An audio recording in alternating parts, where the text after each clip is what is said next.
Welcome everyone to the last award panel of our Cut Above Award nomination. I'm Calif and I'm hosting tonight's panel, and I have Virgo and Grace with me tonight co-hosting. Welcome, welcome. And also we have our lovely nominees here. So we have Una, our which we already saw last week. So we cut Belfast.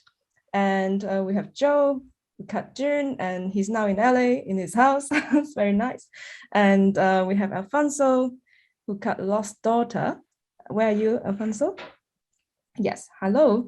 So unfortunately, Peter cannot join us, who cut The Power of the Dog, because he's got work to do, as we know. So also we have the documentary section. We had Danny Collins, who cut the 9/11. Well, 24 hours in the president's room. Did I get it wrong?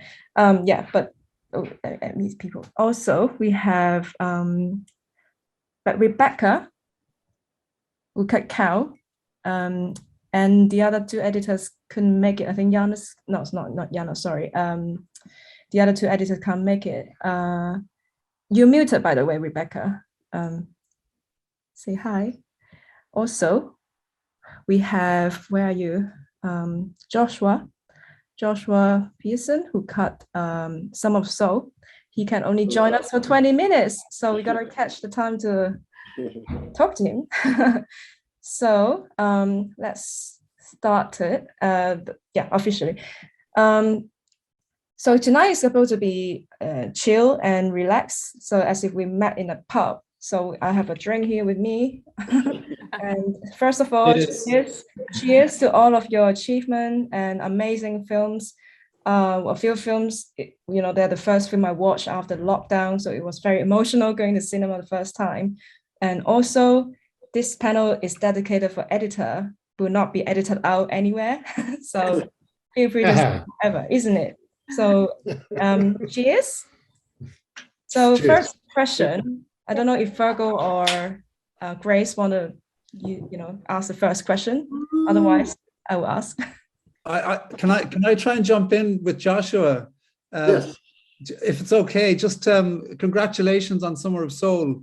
Thank you. Yeah. And I think for all of you, it's like, this might be one of the last panels, I'm thinking, in the award season. And you've all been down a long road with it all. So try and tell us something tonight that we haven't heard before, if you can. Well, let's see. Gosh, what happened on Oscar night right before our category? How did that go again? Yes, we were privileged to, unfortunately, have the slap occurred right before, as Chris Rock was announcing the best documentary category.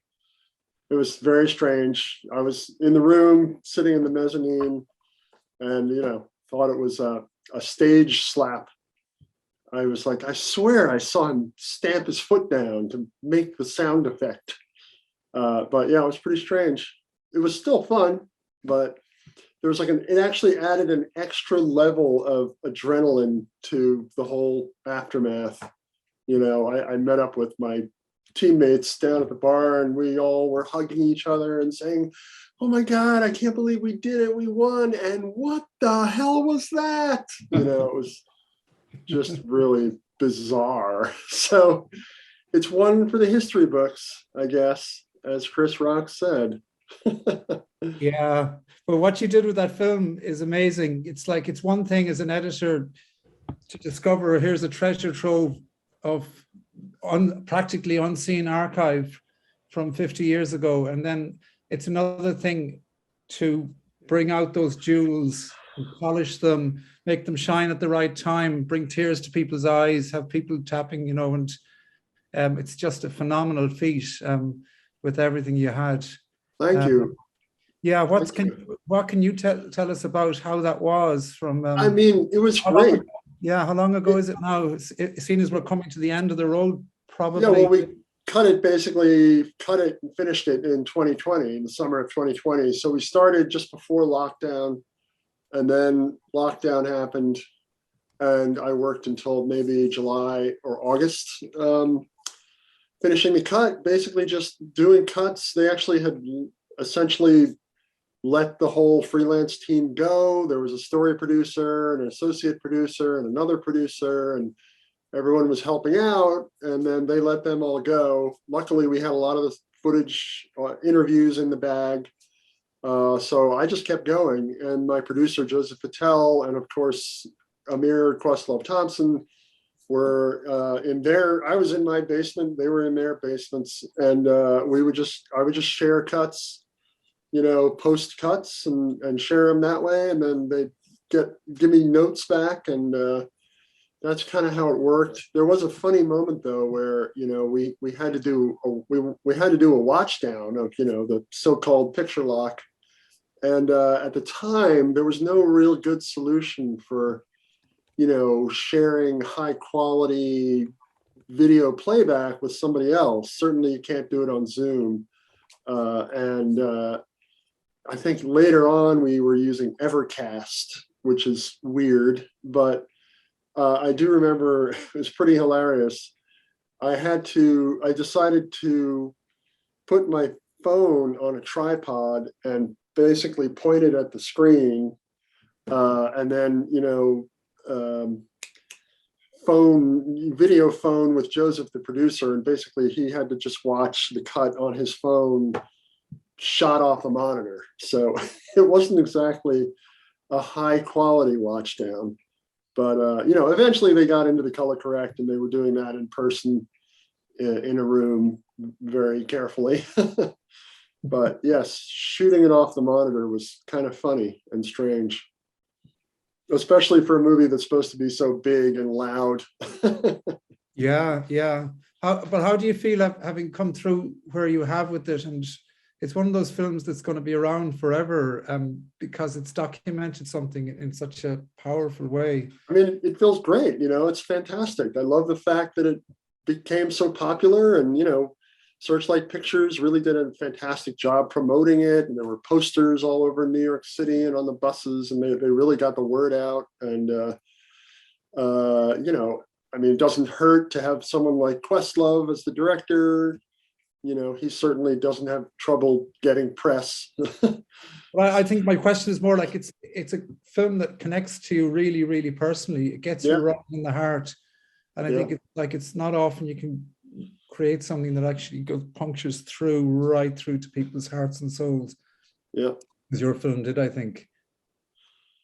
Well, thanks. Yeah, part of it was seeing some of those interviews, seeing some of the interviews with people who'd been there, and early on realizing that actually this was a film about this potentially erased history, this idea that people could barely remember it, or maybe it didn't really happen. Maybe my memory's playing tricks on me. And, that just really touched me deeply. And so I was early on like, oh, that's what this film is about. And so that informed my working process the whole way through. And, it's great. I hear about some of the interview subjects have watching parties where they'll sit around with their friends and look for their friends in the audience. One of the things that was really moving for me was essentially the portraiture of the audience members, and seeing all these people, who, it was just beautiful seeing these faces, seeing the audience. And, these are people who probably ordinarily wouldn't end up getting any exposure on, the news or in a film. And, meanwhile, Woodstock was getting tons of coverage. There's 15 camera people wandering around. There's news, there's endless news. I've edited other, late 60s historical docs, and there's certainly no shortage of news coverage of Woodstock. But for this, the only news coverage we found was the one clip of the reporter who, on the moon landing day, Walter Cronkite throws to the reporter who's standing in the crowd, getting people's reactions. That was the only piece of archival news coverage of the festival that we found, which was weird. So did you have an archive producer? Yeah, we had this great archival producer, Elizabeth McGlynn, who, just dug and dug and dug and just found lots of gold, just great material. it was, so yeah, it was a dream project. And I got to say, working at home was also a dream. I love it. Show of hands. How many editors like working alone at home? Yeah, there we go. Some of the time. Nobody's sitting on the couch behind you. Like, oh, speaking of that, this is the question I wanted to ask. So, we all know making a film that, is so many people's voices, so many people involved in your decision-making process. So maybe tell us the most interesting exact notes that you got, or, any notes. Well, I mean, the roundtable question, by the way, everyone could check. I like to say all notes are good. Some are just more annoying than others. But we did have a wide pool of investors in the film, and we'd send out cuts, and we'd get notes from probably 7 or 8 different investor groups, and they'd all be collated into one gigantic document. But the one thing that my producer Joseph Patel was really great at was protecting me from extraneous noise and suggestions. And, he would we'd get these, 30 or 40 page notes documents, and we would both kind of just shake our heads. And then he would just refocus us by just saying, look, we've got to make the movie that we think is cool, So it's sort of like, ultimately you're trying to please yourself, it's like, what would I like to watch? It's kind of how it played out.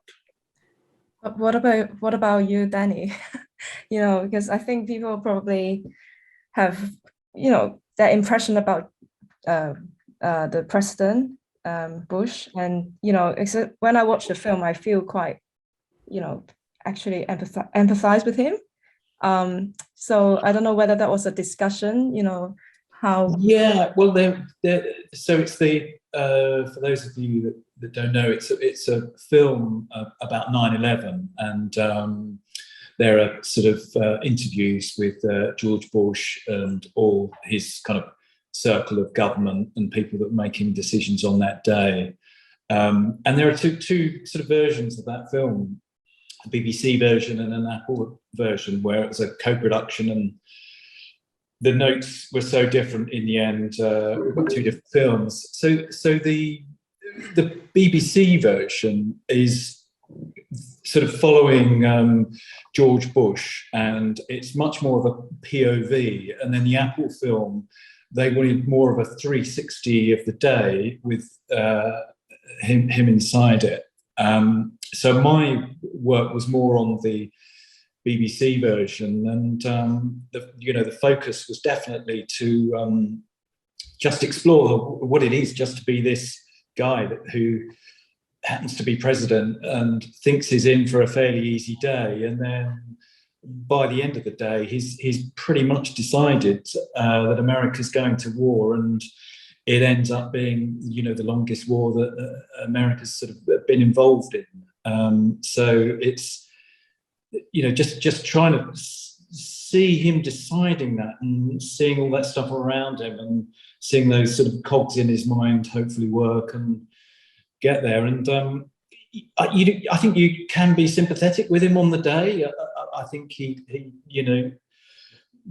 forget about everything else before, what he might have done or afterwards that went wrong. But on the day, it didn't seem that he did a bad job. The interesting thing was, 20 years ago, everyone remembers it slightly differently. So we've got Condi Cheney, Andy Card, and everyone just remembers it slightly differently. So you're trying to figure out exactly where things happened and tally the groups that have remembered it more correctly. But it all felt truthful. There are so many conspiracy theories out there, and it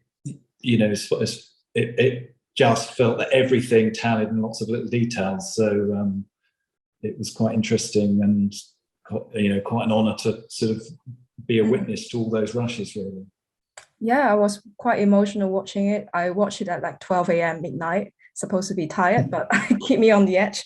And because I didn't know much about his day, And I think the film was successful in the way that it just made you think, this is just a human being facing a big crisis, rather than thinking that, okay, he's a president and he's supposed to be doing this and he's supposed to be great, making good decisions.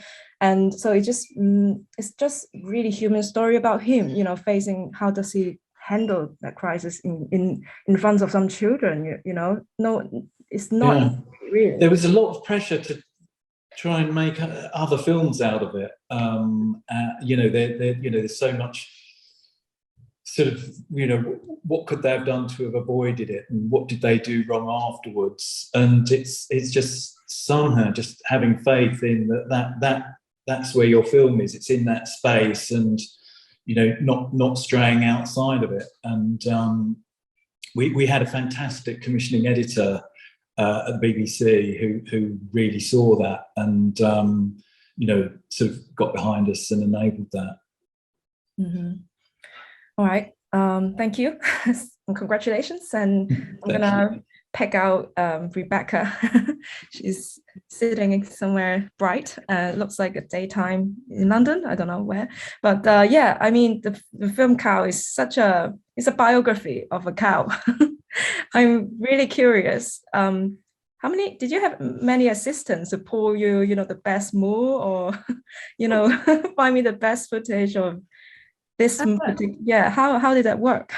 So there wasn't an assistant there wasn't an assistant. So I when I began, I was watching and logging everything myself. So I know I had to be extremely organized over 4 years, which they filmed not constantly throughout the 4 years, but whenever any good event was happening, like the vet or birth or spring break. So I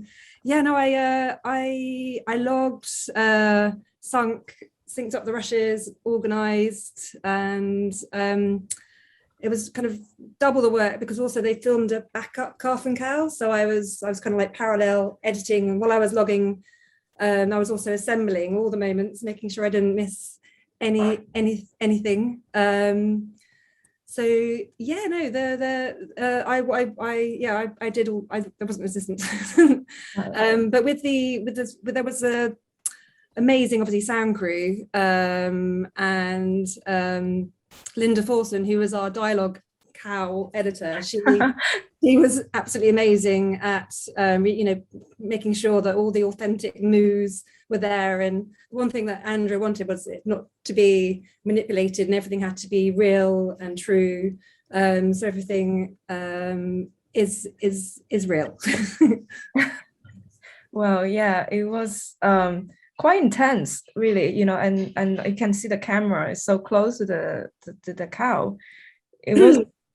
Yeah, how did you have chat with the DOP, and he's obviously the first hand, first pair of eyes to know which moment is the most dramatic, did you get help from? Well, Magda, she was absolutely amazing. She at the very, very beginning, when she started filming, she'd come over when I was editing at home, and we'd watch the rushes and watch cuts together, and she can kind of see what was working, because Nicolas where's Nicolas? Is Nicolas here? He can probably vouch for me, because during the 4 years, Magda, we kind of felt like she was turning into the cow, and she was kind of just being with her the whole time, and she wasn't really she'd follow, and we'd never cut to, she would be on the eyes, because the biggest, to be with Luma, and then she would pan to something and then pan back. But there was a time when you didn't get any other angle, and so you kind of just on her shoulder with her. But yeah, I did have discussions with Magda at the very beginning. We'd have a look at cuts, and then the next phase, she'd come and have a look. So we worked together that way throughout the 4 years, which I think benefited, and also with Andrea's direction. Right. Well, that actually. I have another question for all of you.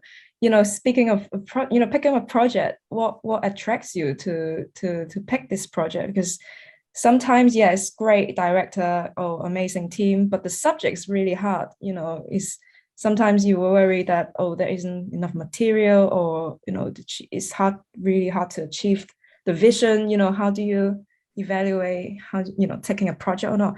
I mean, maybe I will move on to Una, why don't you? Yeah, I've listened to your other Q&A, so I know Calif, but something different. I'll tell you something different. Exactly. Yeah.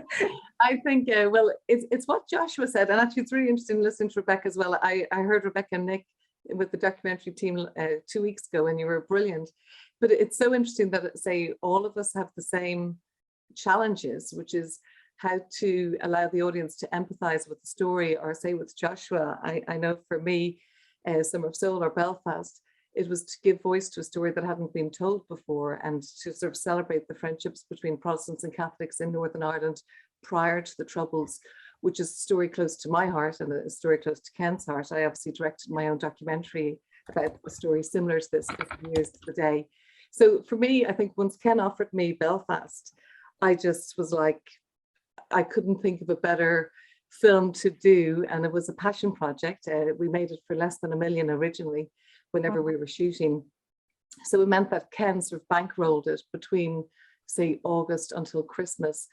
And then as Danny and Rebecca have been saying, and Joshua as well, and I know Joe, because I've listened to you guys talk as well, to say the challenge I had was how to allow an audience into a subject, because we sort of knew a film called Belfast in black and white made by Kenneth Branagh, people might have expectations of either something that is more about violence or art, or something different. And so we had to really find a way to give voice to the human story and to allow the audience to feel that sort of immersive quality. So say in editing, I think I was always trying to find a moment where we could cut the footage, say, really quickly and violently, so that you could feel the staccato, sort of quite a musical edit, and then holding shots longer and finding that sort of rhythm and pace to try and just allow you feel and understand the terrible story, like Flea. I know Flea isn't with us tonight, but when you have to leave your home because of war or economic reasons or whatever. So I think stories with human interest always interest me, which is why I did Three Girls, or giving voice to people who haven't been heard. That's something that attracts me. Can I ask you something, Una? Yeah.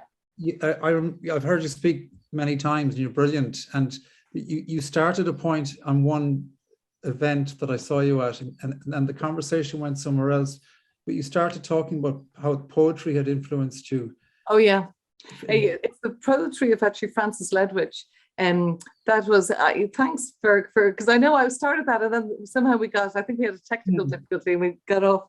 But for me, I think so my Auntie Maura passed away while I was making Belfast in the middle of COVID, and she died not due to COVID, but due to restrictions of just GPs not seeing people who were over 80, and she had a massive heart attack. And Frances Ledwidge was someone who, she always had his books of poetry in the house, and they always, my Uncle Sean always quoted the poem of the little boy in the morning.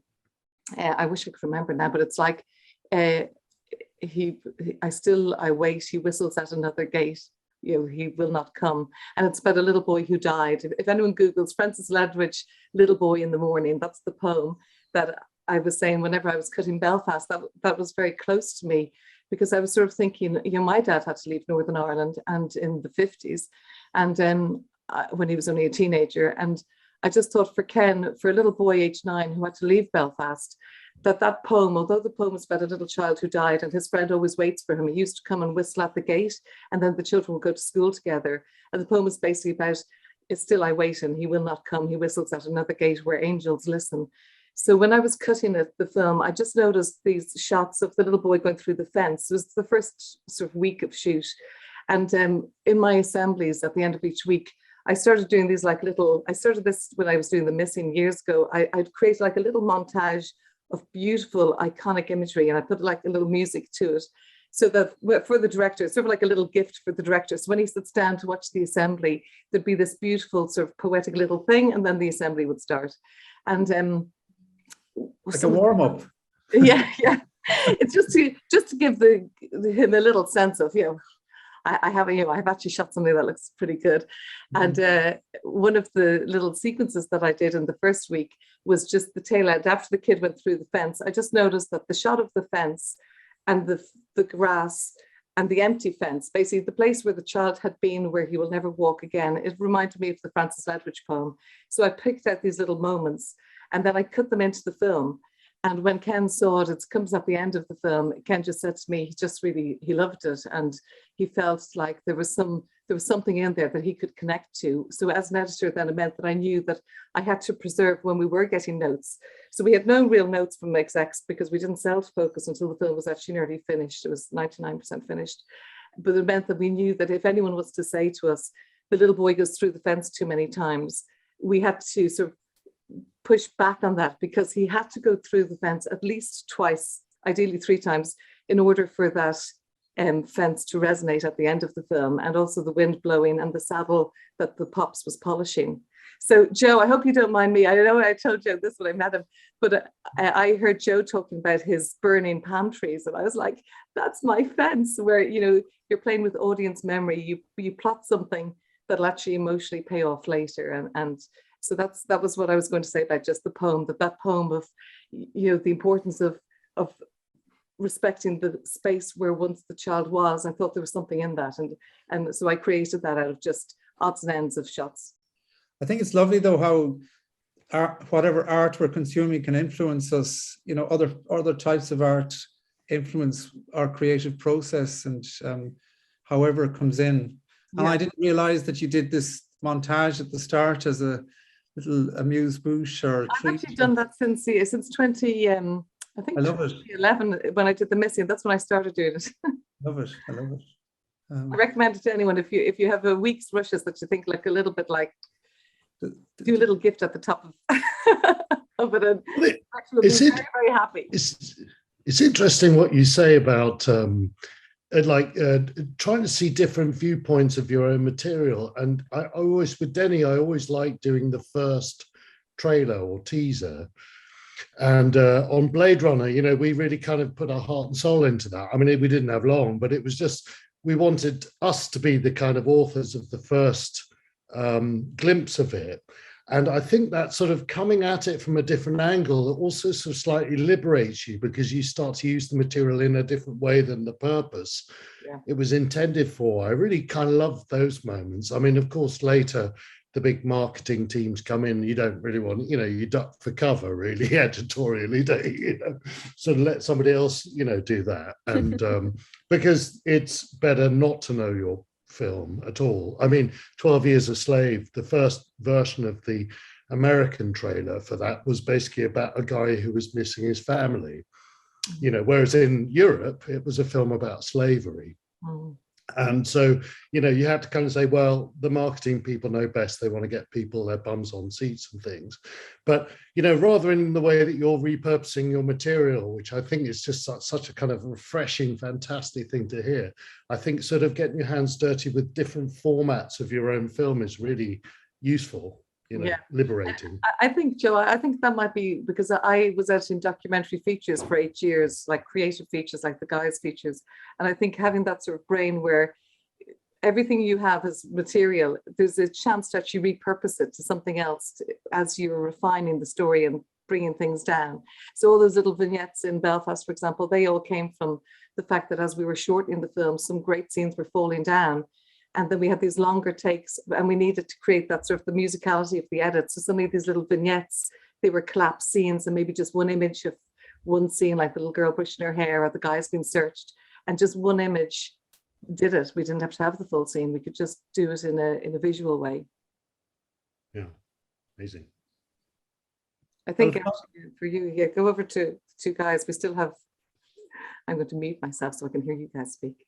Yeah, Alfonso, you started telling us earlier that you haven't, this is your first exclusively edit-focused conversation about The Lost Daughter.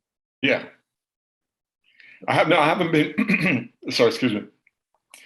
The Lost Daughter wasn't nominated for anything for editing. So this is like such a great, I feel so grateful to be here. Yeah, this is such a treat. It's great.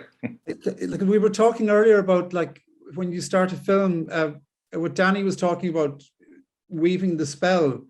And once you can weave the spell, you can carry the viewer along, and you create a tone and a music and an ambience. And your film is so mesmeric, and you give yourself permission to go in so many directions with how you've thrown together. Thrown together is the wrong word, you know, lovingly chosen to put one thing with one thing else and creating something else. It's phenomenal. I just love the way it washed over me as a movie. Thank you. Yeah, I mean, Maggie was very smart at shooting.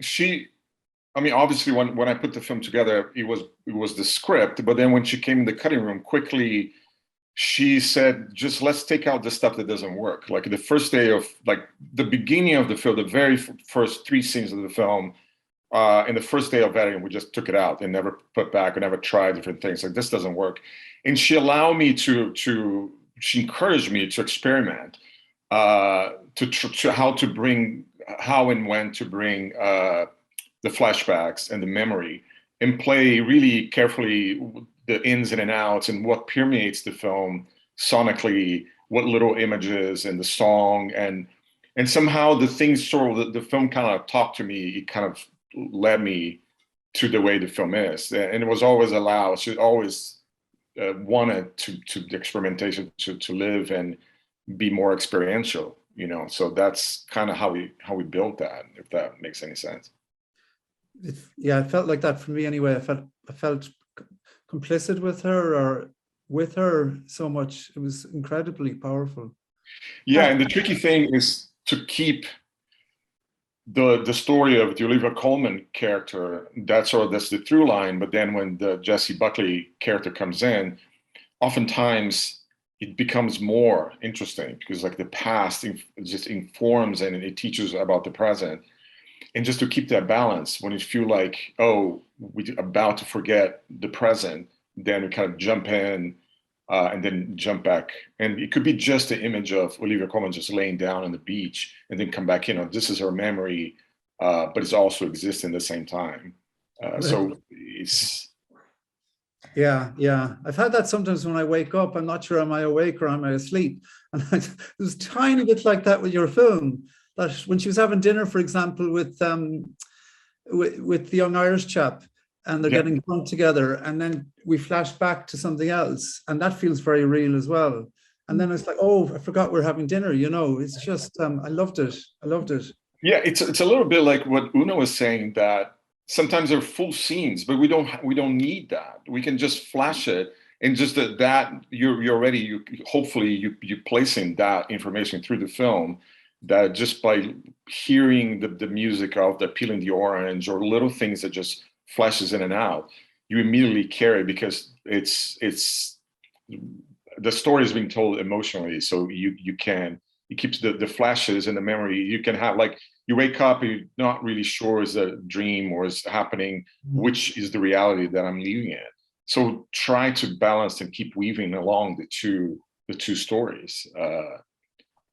That was a challenge, but also it was great that she had the material to do that.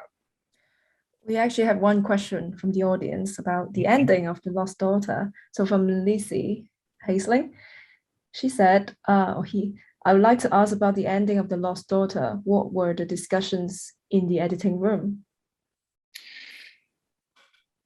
It was actually that it took us the longest to get to the end. The discussion was, Maggie changed the line from the book. In the book, she calls the daughters and she says, "Oh, we thought we haven't heard from you a long time. Are you dead or alive?" And she said, "I'm dead, actually. No, I'm alive." And you never know. So we kept playing. Is she dead? Was she not? Is she playing with it? Am I seeing something that's happening? And the tricky part was actually playing how much we can hear the daughters on the phone. If you don't hear anything, you may think, oh, this is she may be dead or not, but you don't quite hear what they're saying, but you know they're there, and it kind of warms up the tone. So we actually keep playing with the level of how much you can, what is it that you hear, but just by knowing that they're there, we can feel like she's very much alive. But there's this magical moment of when reality and dream and reality and fantasy and reality and the thought of the daughters and the orange peel, she pulls the orange out of herself, her womb. So we knew that we wanted to play with that. It's like you're not really sure which side of the memory, the reality, the past, the present, and you playing with. But we did play for a long time. That was quite hard to pin down. Like what is the right tone? Mm. Yeah, that's the ending was quite upsetting. You know, you just because it happened so quick.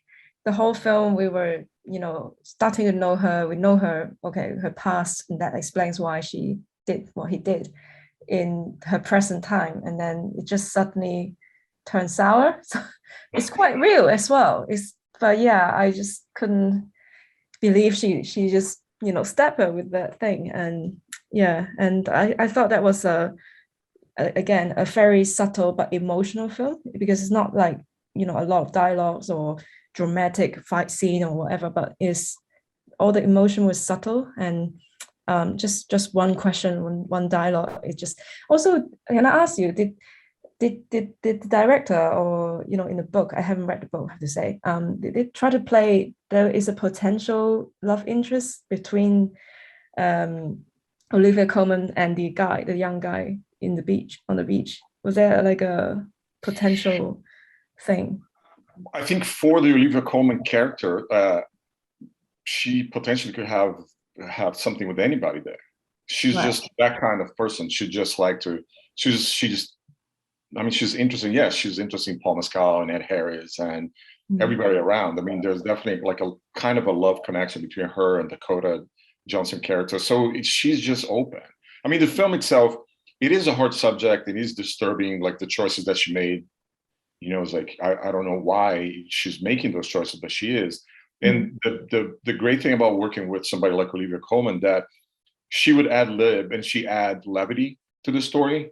And I think that it was really needed. Otherwise, it was just darkness and it would just keep going down, down, down. Mm-hmm. So playing with that, and then you have somebody like Paul Mescal who just reacts so well. He's such a beautiful, smart actor that he's less acting and reacting to Olivia Colman. Everybody around, everybody wants to play their best. So it is a gift to have that kind of caliber of actor that you basically following their lead. Whatever they do is like, okay, this is what they intend to do. That's what I'm doing, and you kind of like going that you follow that path, their path. Yeah. All my editor friends are here in the editing room. Whoever have children, they love the film and say, oh, you know, this is all about parenting. You know, when they have young kids and try to be themselves and, you know, keep their lifestyle. So it's interesting how, you know, different, you know, when you're in different life situation, you interpret the film differently. But, you know, it's always good to hear from the creator what actually was intended. You know, yeah, thank you. Joe, it's your turn. Seems like, well, I'm sure you got asked a lot about the film. Is there anything you want to tell us? Something that wasn't, and also I really appreciate what you said on the Oscar, you know, stage. It was so heroic. Oh, thank you. So heroic. Well, I was, you know, to use a British phrase, I was feeling a little bit minty. You know, I just seen this speech sort of get cut to ribbons, and it felt like it wasn't just me. You know, we were all subject to that. And but look, you know, they're all the whole show was. You know, it was so needless, you know, that they did all that to lose time, but they ended up one of the longest Oscars ever. So it failed on many counts. And, you know, I appreciated what Josh was saying about, you know, talk about calm under pressure, to be able to go up and receive an award after the joy seemed to have been sapped out of the room. So there was a lot of weirdness, but it doesn't stop you having a really great night. And I felt like, you know, I think the Academy is like out of touch with how people are about editing. I mean, all I notice around me is an increasing number of people interested in editing from all walks of life and all stages and ages. And, you know, I mean, you only have to spend half an hour on TikTok. It's really hard to only spend half an hour on TikTok, but, you know, to see that storytelling virtues that we apply in these longer format films are all things that are transferable and that people are interested in, not just the cut itself, because of course, TikTok's famous for people doing crazy transitions and shit, but it's also that kind of, how do you grab somebody with, you know, how do you grab somebody in the first 5 seconds? How do you, you know, I always say editing is not dissimilar to telling a good story or telling a good joke, you know, if you can, and sometimes it's a really useful thing to, if you're trying to, you can't really work out where a film is overlong, for example, you know, one way of dealing with that is to try and tell somebody the story of the film, just verbally, you know, with no reference to anything, just sort of off the cuff, tell somebody the story. And then you sort of figure out that actually you don't need that long to set it up. I mean, we did that on 12 Years a Slave because we, you know, it went through a lot of turmoil as a story in the cutting room. And you know, we just realized when we told the story to each other that it didn't take long to set it up. The really interesting complex stuff is when he's on the plantation, and that we needed to get there quickly or however. And, you know, to pick up something Ferg, I think, asked earlier, which is talking about how modern art and things like that kind of are folded into what we do. Actually, a lot of the decisions on that film were based on a visit to a John Cage exhibition and seeing how he cut big pieces of text up and put them in different orders, and was very radical with the kind of narrative, if you like. But anyway, I'm going all over the place in my answer. You asked for something new and I'm just racing around in the dark corners of my brain to give you something.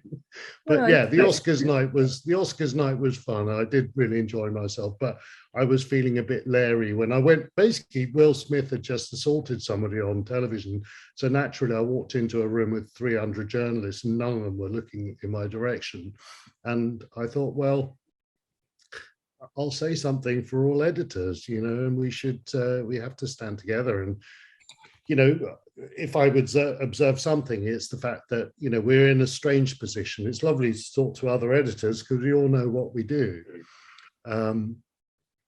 You know, but the outside world, in a way, we're prevented from really what we do being known about. I mean, in an Oscars campaign, you don't want to steal the thunder of other people's campaigns. The writer or the director or the producers, you know, have their own, you know, intention to say the film arrived fully formed, straight, directly from my imagination to the screen with no intermediary steps. And we all know that, you know, we have to go through loads of trial and error and lots of failures in the cutting room, things that you'd be embarrassed to divulge, or the director might not want to kind of have known. And so, you know, what we do is a kind of necessary secret, but I'm kind of quite content with that. I think it's really cool. The people who know us really well and each other, we know, and it's why these forums are really important, is that we all know what we're doing, and it's kind of very impressive to each of us, and it's kind of great to be able to,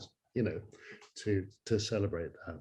Yeah, it's that totally heroic move, and is, you know, for a lot of assistant editors here or whoever interested joining the editing industry, it was such a just amazing to see on screen someone there to speak up.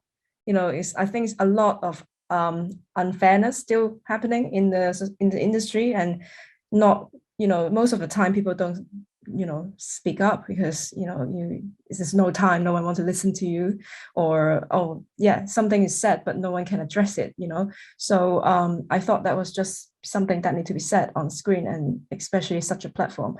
And now nowadays with YouTube, people actually search more if they know it's being cut out. So really, so so thank you. Also, I'd like to introduce. You have to say to Joe though, Joe, you were so gracious the way you sort of said, is anyone going to ask me the question? Yeah. And then Yeah. 4-3 or whatever. 206, 206. I kind of looked at it again, and it looked like I was auctioning myself. you were, You know, yeah. I'm going to give you my left arm. Number 302. I reached So out amazing. And they just go outward. Yeah. Sorry, I would like to introduce actually a fellow editor who cut cow as well. Nicolas, can you say hi, please, Nicolas? Where are you? Oops. Yeah, he's here. He texted me. To unmute. He's muted. There we go. You muted probably, Nicolas. Oh, he's here. Hi, Nicolas. Hi, how are you? Yeah, Rebecca is here. Next to you, to greets left. How are you? Yeah, I'm really good. Ah. I did take part in this, the second one, these events. I've never either had taken part in events talk about editing, so Yeah. We're looking for original thoughts and ideas, Nicolas. Something that hasn't been said before about cow. But the thing about cow is like when Joe was talking about 12 Years a Slave, it did remind me of doing cow because I worked on cow after Rebecca and before Jacob, who's the third editor. And so Rebecca had done this amazing thing, but there was a 7-hour, and there was a bit less, but there was a very, very, very long, amazing cut, but it didn't fit the format of a feature film and wanted it to be a feature film. So for me, I went through, I watched everything, but quite fast, which is interesting, but sometimes when you see something time speed 8 and it looks amazing, then you try to put it in the cut and it doesn't quite pay off because it's really, really, really slow. But otherwise, it was a lot about getting through, about structure and getting through the motions and killing the cow in a way. It sounds a bit grim, but it was about not spending too much time so people could experience the different stages of the life of the two cows. And also it was about avoiding repetition while having repetition, showing like a very repetitive, not very inventive life with very few moments of freedom, but at the same time, while making people not feel like it's never ending and it's always the same thing. So that's my penny's worth. Well, funny story, well, not really funny, but fun fact, Ferg called me just after I'd finished watching Cow, like literally like pretty much just as the credits came on, and he caught me sobbing down the phone. So, you know, it really, that film really hit a spot for me. Was that, you know, was that kind of the intention? Did you want to make people cry with the movie? And I know that like Andrea mentioned that, you mentioned previously that, you know, she wanted you to sort of linger on shots and this whole idea of if you don't need to cut, then don't. But, you know, I was wondering sort of how did you decide how long to hold on these shots for? Because it seemed like, you know, you never felt like you were waiting for a shot to end. You know, the pacing felt kind of just the right amount of like, you know, painfulness for the viewer, like it was just bearable. You know, was that all instinctual, or what was the sort of creative process behind that? Well, that's a big question. Well, it's not a very slow film. I mean, given the subject, it's not a slow film. So we didn't really linger on things too much. But for me, the idea of not cutting is always great. I mean, until you do it and it's disappointing, but just the idea of trying not to cut is really interesting because people are just presented with a unit of time that's sort of untouched normally, and it gives them a certain freedom. And also with the cow, there's a lot of stuff we couldn't do. Like when she watches stuff, it's never a point of view. It is, but we always place the cow in the space, either, or it's the camera did that. I mean, either through a pan or a thing, or seeing that she's there over the shoulder. There's not many subjective shots like, oh, the cow looks at this, the cow looks at that. There's a lot of them, but she was really looking. But then again, it's a cow, so I can't say, even to myself, I can't say what she's feeling. sometimes, I mean, the work of Magda was pointed out, the cinematographer, who really took risks. She was not safe sometimes. But also for the young cow that was born, the daughter, well, the daughter got separated from her, I'm going to say mom, but her mother within 24 hours. So even though Magda wasn't there filming all the time, she was much more of a permanent presence in the life of the cow than anyone else. And the cows used to get really, I don't know, you could feel when they got pissed off, and they would bump Magda. They wouldn't attack her, but they would do something to Magda. There's a lot of bump keeping the camera and stuff, and that was very real, and we could count on that. But yeah, that's my answer. I don't know if I really answered the question. But Nicola, you said something interesting that I'm always trying to say to the directors, but what I think you guys did brilliantly was you actually did get the subjectivity of the cow, even though I know you're saying that technically it's not their point of view. Yeah. I'm always sort of saying to the director, when I'm sort of emailing, say if they're shooting, and I'm sort of saying, can we get more of the subjective, under the skin of the character? I think you achieved it, because it's not actually literally having to have a point of view, but it's to be with that character. And I think, say as editors, that's something that is a little bit like Joe said, sort of the invisible art that an audience, we can help an audience feel that psychology without it being a literal point of view, but you feel it because the way it's so immersive to tell. And I think Lost Daughter is the same, that you're just so connected with the sensitivity of the shooting and the editing. It's like a synergy of the performance, the camera, the director, the editor. It just feels like really beautiful. And I don't know if there was ever a way to write a thesis on what constitutes subjectivity, because for me as an editor, I'm always trying to find that subjectivity, even if it's not like a literal thing. But I think you did it. Thank you. I think everyone did it actually as well. But I think that's a nice batch of films. But what was interesting that the cows got a lot of time to look at stuff. Yeah. I mean, so even though it's not subjective, it's quite subjective, because there is some information that sneaked in through stuff, or some dialogue that really happened there with the farmers and stuff. There's very little of it, but sometimes there was some information in there that was really useful. But otherwise, the cow just looks at stuff and expresses feelings at time, but not that much. But then when you watch a cow watching something, even the audience, they're like, there must be. They're like, what is she thinking? Is she thinking like me? Is she liking that? So some moments are obvious, like when they go out and she enjoys the sun, the outside after all this period caught inside. Obviously it's a relief, and there were beautiful shots.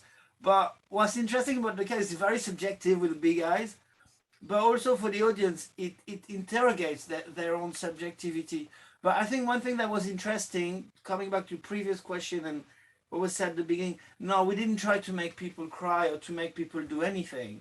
I mean, it was quite upsetting, some stuff, but some people are very passionate about cows and animals and all this, and it's very important. But it was really, even for Andrea, who is also passionate about that, it was very much about staying on the inside with the film, but on the outside with the filmmaking, and not trying to make people think things. Trying to not also, it's easy to see the farmers in a bad light, but but it's too easy. So there was a way to try not to say too much. And was it always the plan to not use voiceover, not use much explanation from the farmers, because obviously that could have been used to very much sway the viewer's thoughts, but really, and I think that helped with the subjectivity, because you were sort of just as in the dark as the cow, unless you had a particularly vast knowledge of dairy farming. In that case, then you might know what was going on in each moment. But for me, I think that put me in the mind of the cow, because I was also thinking, well, like, what are they doing now? Why are they doing this? So yeah, was that always the intention? Yeah, not to sway people one way or another. And also the cow doesn't know what's happening. I mean, she does. They say that she gets more and more bitter because she's had all these calves taken away from her. So she does have a memory, but she doesn't know the planning. She doesn't know she's very innocent in relationship to the outside world. She's not part of it, not really. She doesn't plan it. She doesn't do this. I think the plan was just to experience the cow, and because there was no agenda, well, first of all, I'm really happy, and I'm sure Becca is too, and we're all really happy that the film's being seen and the cow is being seen. But it's not obvious when you talk about the subject that it's going to be watchable, even like it's going to be, well, those words are wrong, but that it's going to be a film that people are going to take something out of. So it was really, and there wasn't like much information agenda. So it was really about experiencing the moments. Well, that's the project of the film. And then when you come to editing, it's like, how much time do people need to experience this in a way without it going overboard? How can we get, how can we move on as well? Yeah. And was that the same sort of case with the score? Because I noticed obviously it was all diegetic sound, even including the music that was just playing in the milking room. So, was that the case as well, not to sway people's emotions?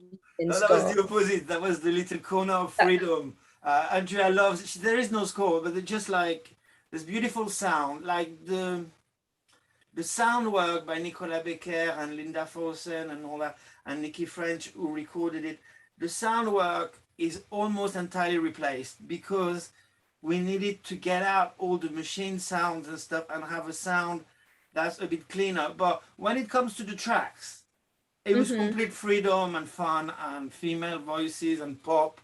I mean, that's been the biggest influence of the film on my life. Is like my daughter, when I was working on it, she was like 5. And now we're going to see Billie Eilish in concert later down the year. My daughter completely, I got into the music for the time of the edit, but girly pop and all that, but after finished. But my daughter, she's still into it, so that's really the thing, But no, that was a bit of an element of fantasy, and they used to listen to the radio, but that was fun, and that was having something else, a bit of a distraction, not going against the film, but the funny thing is, though, the most beautiful song for me is the Pogues, the Christmas song by the Pogues in Christmas, and I was really playing that's playing right there and then. That plays every Christmas. Yeah, I know, but just when they were filming in the barn, playing, that was really nice. Is that an Irish Christmas song? Is it? Yeah. But basically, you're making a film, so there's choices, and also the filming and the fact that they went there all the time and things, the organization, the farmers supporting the film and stuff. This life of this cow is representative, but it was influenced by the filmmakers in some ways, in some stuff. She probably wouldn't have died like that otherwise and stuff. So you can't, it's not objective, it's subjective. It's subjective not only for the cow, but for Andrea and stuff. It's a project she cared about for years. So I think that's the good thing about the songs, is also to have fun and remind people that, well, there's a filmmaker, not for pretentious purpose, but it's not, yeah. We did the same thing with Belfast, just as an interesting aside, that by not using score, by using Van Morrison and refusing to use score, we sort of sidestepped any risk of being sentimental. And that was a choice to use sound design and found music only exclusively. Sometimes having no music or even Van or anything. Right. Interesting. I'm aware of the time. Time passed and it's already 8:30. But I would like to ask some questions from the audience. So Matthew Trotter, he asked 2 questions for The Lost Daughter. Maybe we have time for one at least. The first one regarding recording beach shots in what appears to be the same light. How did you manage to record multiple shots over the course of most likely multiple days and still get the same natural light? 2, how did you manage to make transitions between shots so fluent? The timing must be incredibly precise. Affonso? Thank you. How did I don't know. I mean, I think I usually try to do, not unlike what Una was saying, I try to pick when I'm watching something, especially if something is supposed to be a montage or something you can tell without dialogue, I do a little montage of it, and I try to kind of like find something that feels like flow. One thing informs the other, that informs the other. So the flow was like that, but sometimes it's just the way they look. The first time you have a flashback, Olivia is having a moment, she's at the beach, and she's looking one direction, and then when you cut to the other side, she's looking the exact same direction. Same thing when we get off the memory, it's the same thing, but the other side. So I just try to link that way. I mean, they were shooting in Greece, and they happened to be at that time, sort of like late summer, early spring. The light was pretty much the same, and they tried to shoot the same hour of the day. I think that's the reason why they could keep that. I mean, I didn't do anything to it, and it was pretty much just fit, just work. Mm-hmm. Yeah. Thank you. Stuart Davis asks, Una, obviously Ken love of cinema and the film shows us a little of that. Do you feel any inspiration from other genres of cinema or cinema history? For me, whenever I read the script, I actually asked Ken if he had seen Bill Douglas's trilogy, My Childhood, My Own Folk, which he hadn't seen. I studied editing at the National Film and Television School in England, so I had seen all these brilliant sort of British kitchen sink dramas and 50s films. So for me, I gave him the DVD collection, but Ken said he wouldn't watch it because obviously he was gearing up to shooting and he didn't want to be influenced. I think he said the same thing about Roma. He didn't watch Roma for the same reason. So for me, I was influenced by that, definitely, which was part of that thing of holding shots on the little boy's face where we could, even if we had to sort of add more dialogue in to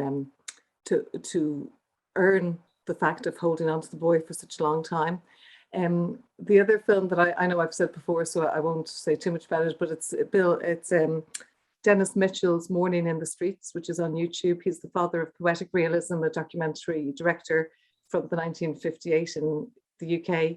And he was one of the first filmmakers to do radio plays and put sort of vernacular of people from North England, record them and make films about them. And then he went out and he shot on a Bolex camera, a non-sync camera, these beautiful black and white images, which he then married to the soundtrack. So if you Google Morning in the Streets on YouTube, that really influenced me. And again, it was part of the fact that when I read Ken's script, I think he captured the vernacular of the people of Northern Ireland and my family. And he just captured that sort of the way you can be sad and have laughter, and there's an ebb and flow of life. So that was very important to me. That I'm really happy that in America we didn't have to subtitle, because there was one question that we might have to subtitle. And as a little tiny nugget, I don't know if I said this before, but as you're looking for new things, if anyone watches it again, when the vigilante is pulling, I think I did say this once, but they might have cut me out. And when the vigilante is pulling the little kid up the road, and you hear the little boy saying, "Daddy, don't. He said he wouldn't give any more money to the street." That was recorded on this phone in my back garden with my son, who was 11 at the time. And my voice is in it. I'm like Joe. I know Joe is in Dune. My dad is in it as a voice. And Ken's brother and sister, they're in it as cameos, as extras. Oh. Yeah. But yeah, Dennis Mitchell and Bill Douglas, they've been my influences. Nice. Not just 10 ADR, but they're actually being used. The recording. Okay, Sabina asked to bring one nice and digestive story and make it creative one. What was your step as an editor? I mean, this is a question for all of the editors. We haven't heard from Danny for a while. Yeah, the Danny. There we go. I mean, sorry, what was that question? So basically, what was your step as an editor to bring a nice digestive story and make it creative? So I guess when you start to cut a film, what's your approach? To bring it to life. It varies. There are so many. Like I haven't worked on drama. It's just documentaries, and from one extreme, like Cow, where it's got to be so difficult because it just feels less tangible, or the 9/11 film, it just feels a bit easier in some ways because you've got this story. You've got the words, and it's slightly more solid ground. But certainly, it's just you keep playing with it, working with it, and suddenly it engages you. Suddenly, it's got some electricity about it, and it's got a lot more in that configuration than another one, and it's definitely quite a lot of trial and error, and then kind of instincts that you don't know that you've got, that you've kind of logged in your sort of brain from many years, and I don't know, you keep kind of molding it and feeling when it's working, and it gradually comes alive. Yeah, I find it true. You know, there was a assistant friend who was posting on Facebook group asking for any recommendation on books who teach you how to, you know, editing techniques, and I find it's really trial and error. I think speaking to so many editors, I think this is the one common answer they always say. You just have to cut 2 frames here, 3 frames there, and just try to feel it, isn't it? Yeah. Yeah. You know, I didn't study formally, so I've just sort of learned by doing sort of, you know, very basic daytimey things, and gradually sort of progressing to more complex stories. But it's definitely that, just feeling your way and discovering these instincts. Mm-hmm. I will ask one last question. Fergal, do you want to pick, or I pick? Or Grace, you want to pick? Not me anyway. I haven't been paying attention. I'm so sorry. All right, I'll pick. Josh, to the chat. I've been listening. I have been listening. Okay, Grace, you pick. Oh, don't do that to me. Yeah.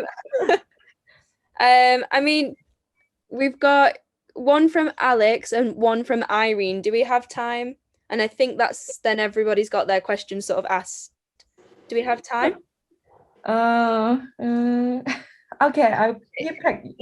Just one. Okay, so Irene said, what was it like working remotely from your editorial teams? Irene only worked in the office on her most recent project and couldn't imagine how hard it must be to work solely remotely, especially when working with multiple editors, assistant editors, or just the ease of walking over to, you know, her editor's office. Did not being in the same space affect your workflow drastically?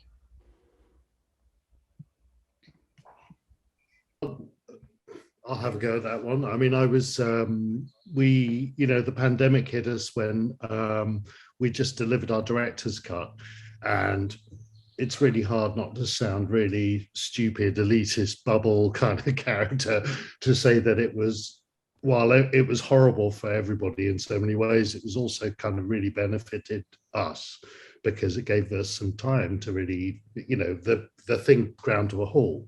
And we had 3 months, you know, unpaid, and sort of we set up cutting rooms. I had a cutting room at home, so we set things up, and it was we were allowed to just dream a bit. Me and Denny just carried on working Monday to Friday anyway, and started kind of thinking of things with a storyboard artist and bringing those into a cut to try and address some of the problems that we were tackling in the director's cut, which, you know, was really remarkable, but it just wasn't quite compelling enough for us. So it was great benefit, but it meant that we were all, you know, using whatever tools were available. Evercast and was our sort of tool of choice, and all of our team, you know, we had a sizable team, and they were all in sort of garden sheds and granny flats and things, and, you know, everybody had to kind of, you know, had to learn, like we all did, how to kind of our Zoom etiquette. I think the hardest thing of the transfer was that, you know, I do really like walking down a corridor and sort of just seeing how things are going in the neighboring rooms. And it was really difficult to tell. You have no idea how busy or not busy somebody is, you know, and if normally I'd be able to kind of run a team by sort of going, okay, somebody's inundated, we need to shift focus here, and or make it easier in some way because this person's working long hours, or they're looking like they can't take any more stress. You know, it's impossible to tell when you're all in sort of dining rooms and things.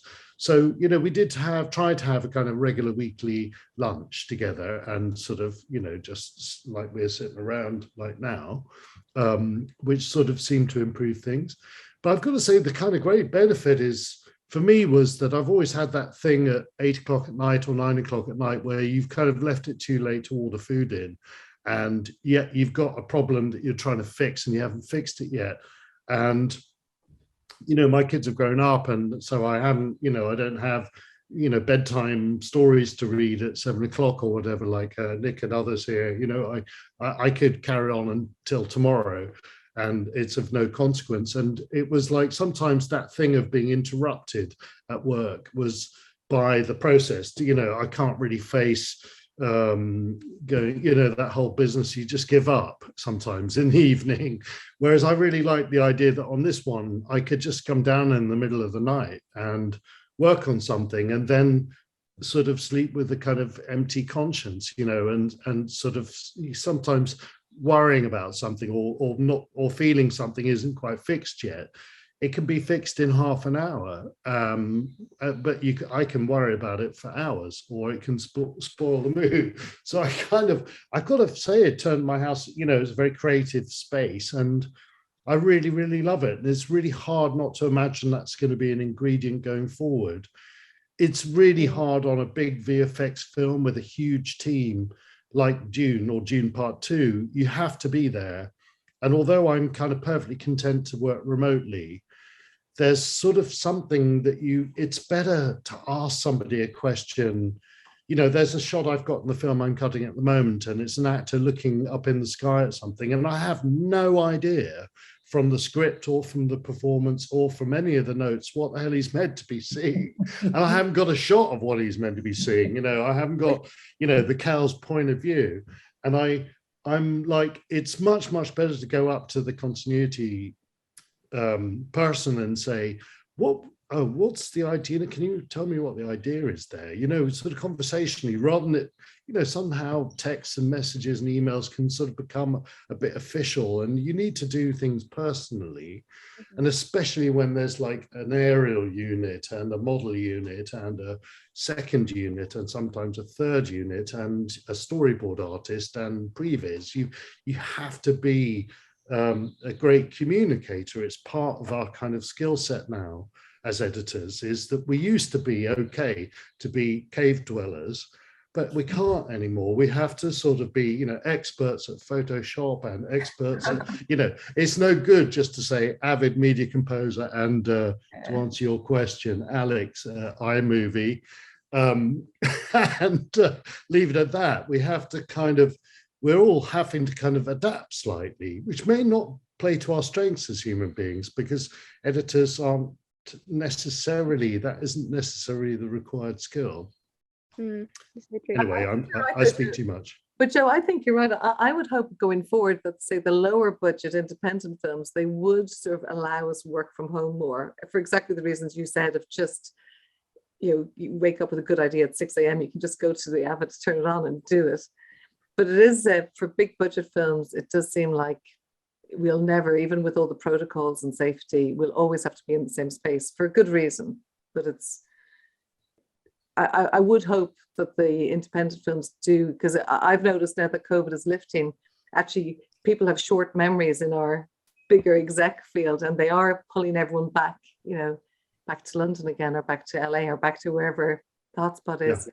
And actually from a family life point of view, there was a real merit with, particularly for independent films, I think, being able to do it in your place of home. So for exactly the reason Joe said, like, we've all been there, of just suddenly you're hungry and it's 9 p.m. and you're thinking, if I don't leave now, it's going to take me forever to get the tube home. Whereas if you are at home, you can just make yourself something to eat and get back to it. I suppose what's interesting. Una, do you mind me asking, how do people, a general question, how do you kind of separate work and home life when you've got like a young family or something? You know what? The secret that I have that nobody knows is that actually pre-COVID, I set up my studio here with The Missing in 2011 because Naomi was only 2 and Danny was 4.5. And basically BBC wanted me to edit from London, and the whole show of The Missing, I was assembling all 8 episodes for the first, say, 11 weeks. They were all in Belgium, they were in Brussels. And I just asked at that time, can I work from home? Because the kids were so small and it seemed mad that the director, no one, all the producers, everyone was in Brussels and they just wanted me and the assistant in London. So I've actually been I've been assembling from home for everything since 2011, including The Crown. And so when COVID hit and Longcross Studios closed down and we were doing Death on the Nile, I was able to say to Ken, my studio in Dublin is actually best broadband, proper setup, as opposed to suddenly working from my kitchen in London with the kids at the other end of the table, homeschooling. So I was really lucky. So I have a really good setup here. And then I have the work ethic, I suppose, that I had to make it work, because in 2011, I didn't even charge for my kit for those 100 days because I was so happy that I could work from home, that I made sure that I was delivering absolutely everything so that there was never a risk that the director or producer would say to me, look, this isn't working. So I've kept that sort of work ethic because it's just life changing. Otherwise, I'm on sometimes the red eye. I've just come off a film in London and I've been in London from September until March. And like the kids could only come over to me because of COVID for half term in November. And then a couple of weeks at Christmas time. So that was hard. That was grueling. I think the parents and carers facets of our jobs and our lives needs to be, it's healthy for us to discuss it more and more openly, because we all have demands, and we all have it's our loves, our 2 loves, our families and our and for whenever I had my son, who's now he's 12 going on 13, it wasn't actually acceptable. I don't know if there's any other women here with the same age group kids, but it wasn't acceptable to sort of say that you were having a baby or that you had a baby. So in the early years, I didn't even mention that I had a baby, because at that time, back in 2009, 2010, you wouldn't get the job. Thankfully, thanks to actually male editors saying things like, well, I actually have a son and I have to go on a Thursday at like 5 p.m. or something, that actually has helped female editors to say, well, hang on a second.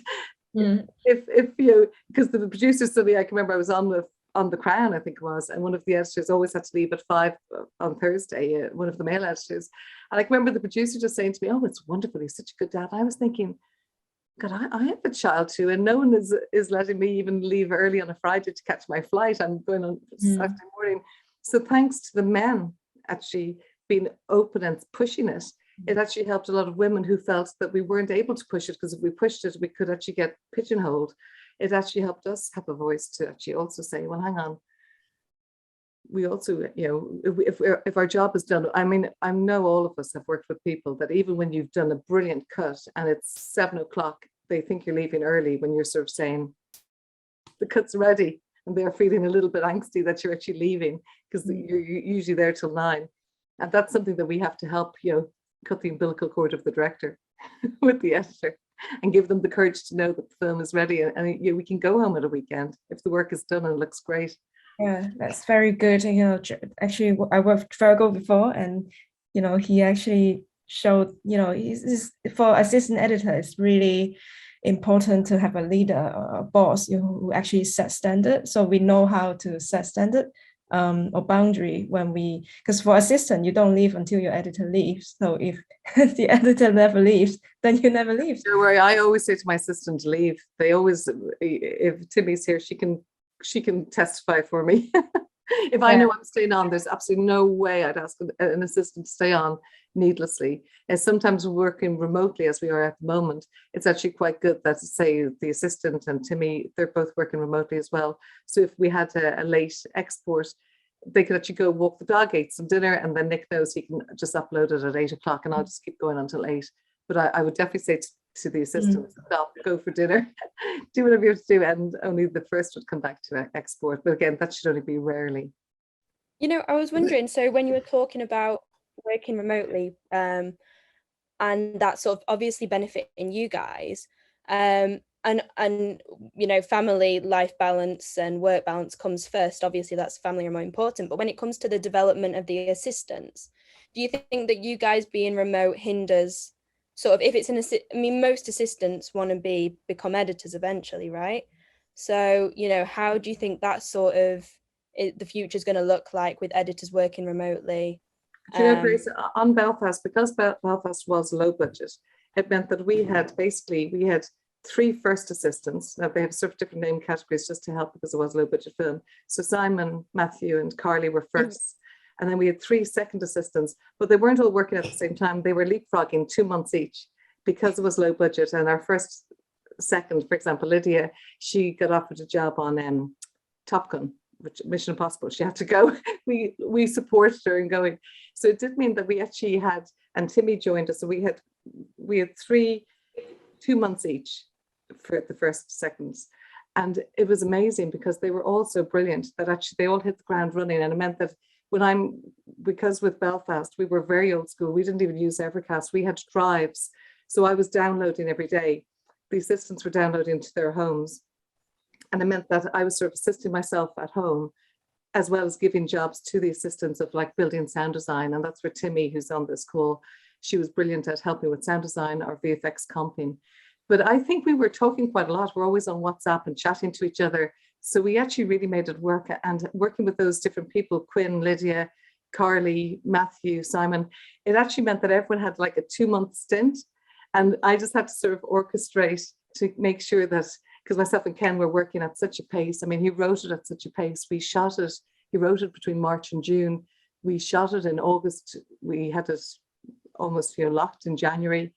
We were locked in January. We were mixing in February. Then we opened it up again to change the ending. But it did help. It's a good question for the assistants, though. Maybe Timmy, do you want to come on, Timmy? Because maybe she could say better than me. It worked for the film, but did it work for you, Timmy? Where are you? Is she gone? No, I'm here. Sorry. Hi, Timmy. Yeah. Nice to meet you. Something on. How did it working remotely, Timmy, for you?